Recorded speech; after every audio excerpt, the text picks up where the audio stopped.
Em nome do Pai, do Filho e do Espírito Santo. Amém. Amados irmãos e irmãs, é com muita alegria que nós estamos aqui para juntos estudar e meditar a primeira leitura que a Igreja nos apresenta para esta quinta-feira, que nós celebramos a festa da dedicação da Basílica de Latrão, que é a Catedral de Roma.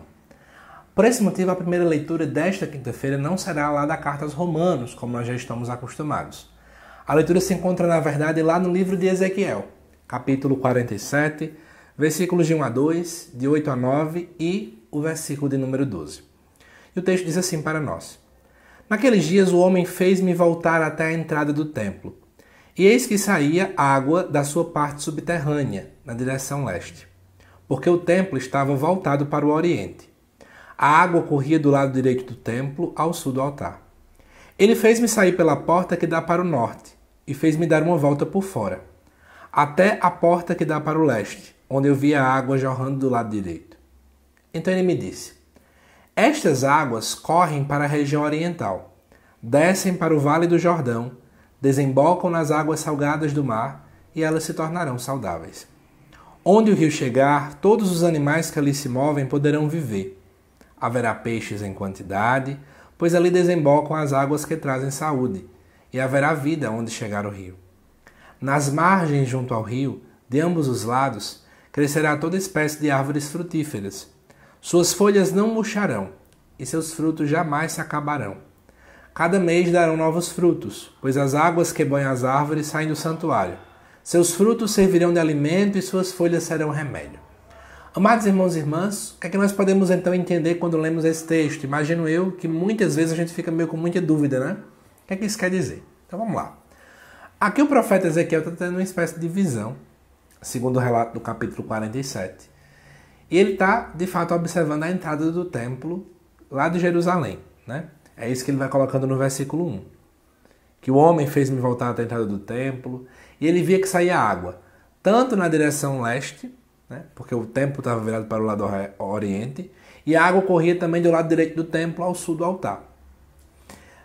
Depois ele também vai vendo a água jorrando do lado direito lá no versículo 2. É impossível a gente não recordar, por exemplo, no momento em que Jesus está no alto da cruz e do seu lado direito também jorra água, jorra sangue e jorra água.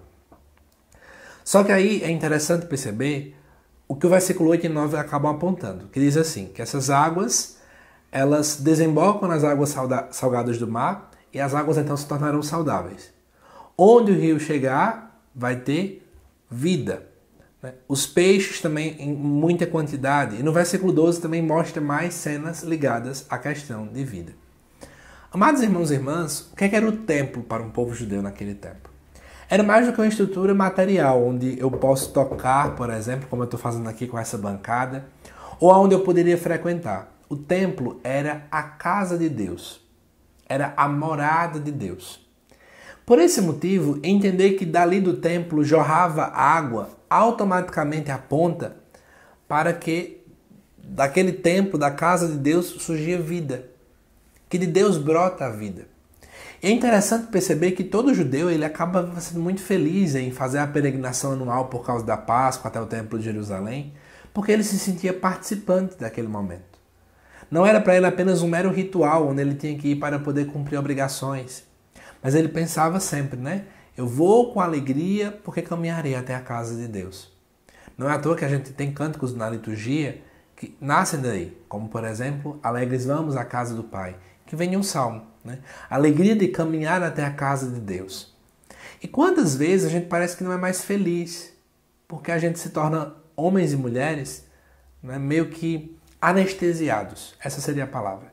Porque eu já sou tão acostumado a ir para a igreja, tão acostumado a ir para uma reunião pastoral, tão acostumado a isso, aquilo, outro, que parece que nada mais me encanta. Que eu não tenho mais vigor, que eu não tenho mais vida, que eu não sinto mais brilho. Seria mais ou menos esse o contexto.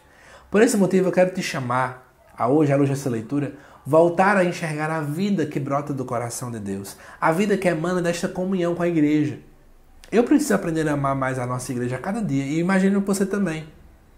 Aprender a amar a minha comunidade, o lugar ao qual me encontro, né? O local onde Deus me chamou, porque Deus nos chama, Deus nos convoca, Deus nos convida. E desse chamamento que Deus faz a cada um de nós, eu preciso dar o meu sim, eu preciso dar a minha resposta. O que é que você tem feito dentro dessa realidade? Pense um pouco sobre esse assunto, tá bom? Que Deus te abençoe, amado irmão e irmã. Te aguardo nos próximos vídeos aqui do canal. Até mais.